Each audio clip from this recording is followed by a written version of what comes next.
My name's Guy Kestevan. I've been a professional mountain bike and kit tester for over 25 years. And this is the tech talk around on the Titus Silk Road Adventure MTB as part of our Titus Moroccan adventure. I nearly said Himalayan then, it's been so mountainous the past few days. So, Adventure MTB, what the hell is one of those? Basically, it's a cross-country hardtail fully equipped with all the bosses and fixtures you need for extended bike packing. So as you can see on the front there, you've got triple bolt mounts on each side of these Selkoff carbon forks for trouser bags or whatever you call, I don't know what you call them, fork bags presumably.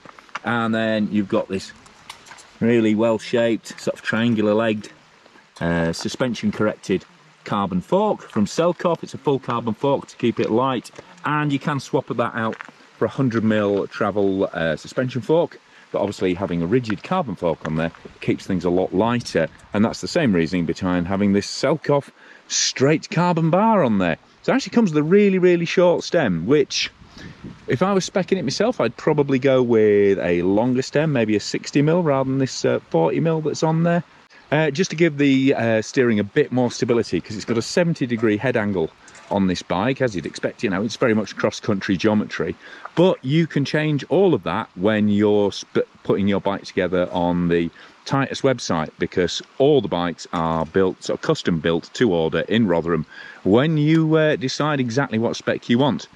Going back to the frame, as you can see, it's got external cable routing for gears and brakes and dropper. And then moving back here, you can see it's got the external cable routing along the outside of the chainstay there. You've got conventional rack or mudguard mounts. You've got triple bolt here for a kind of, I can't remember what they call those kind of mounts, but yeah, sort of a higher mount on the front there. And then you've got conventional rack mounts here as well. You've got a nice bolted seat collar with a replaceable insert there, so you're no worries about stripping it. And yeah, a slight kink there in that 74-degree angle seat tube, just to lay the saddle back over the rear wheel and keep the chainstays relatively short at 437mm. You can also see down on the chainstay there on this drive side, it drops right down and then it's machined away there, so you've got a machined plate, machined and forged. You've got a machined plate rather than a standard tube there, and that just gives you more clearance around this tyre. It's running a 2.3 at the moment, but you can actually fit a lot bigger rubber in there if you wanted to. I think it'll go up to 2.6.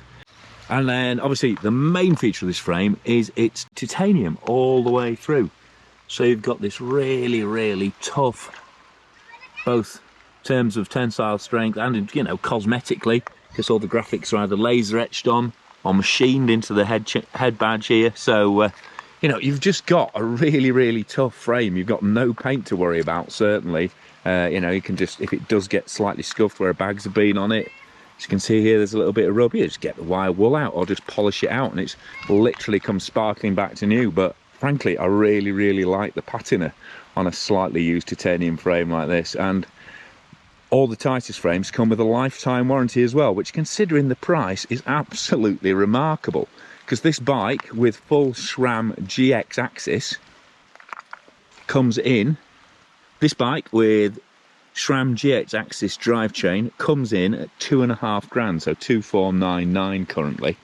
And I mean, there are some slight down specs on it. The chain is a down spec, the rear cassette is a relatively heavy SX version, and the tyres are wire bead WTB Rangers. So that's probably the one significant change I'd make to it, is get some tubeless tyres on here, save a lot of weight out of those tyres and wheels, and also give it a bit more survivability, because we've been running really high pressures out here in Morocco just to make sure we don't take a clobbering.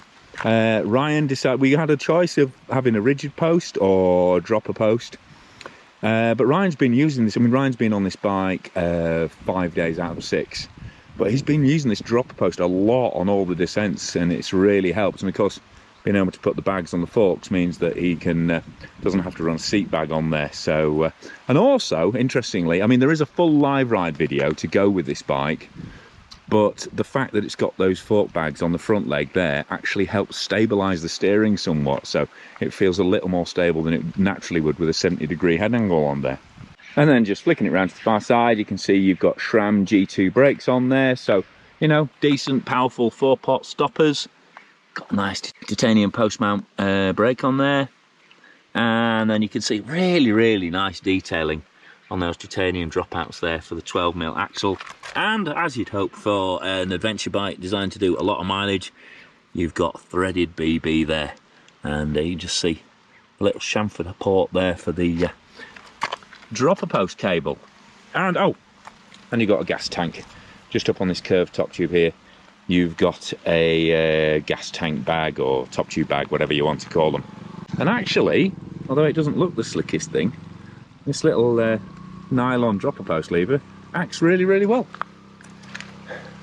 So that's the quick technical rundown on the bike. There is a live ride review as well, and there's a live round and tech talk round on the Titus Goldrush gravel bike here, more conventional gravel bike. We've been riding the two back to back all week here out here in Morocco, and there's kind of a full week-long adventure video to go with this. So plenty to watch on the subject of titanium Titus bikes out in Morocco.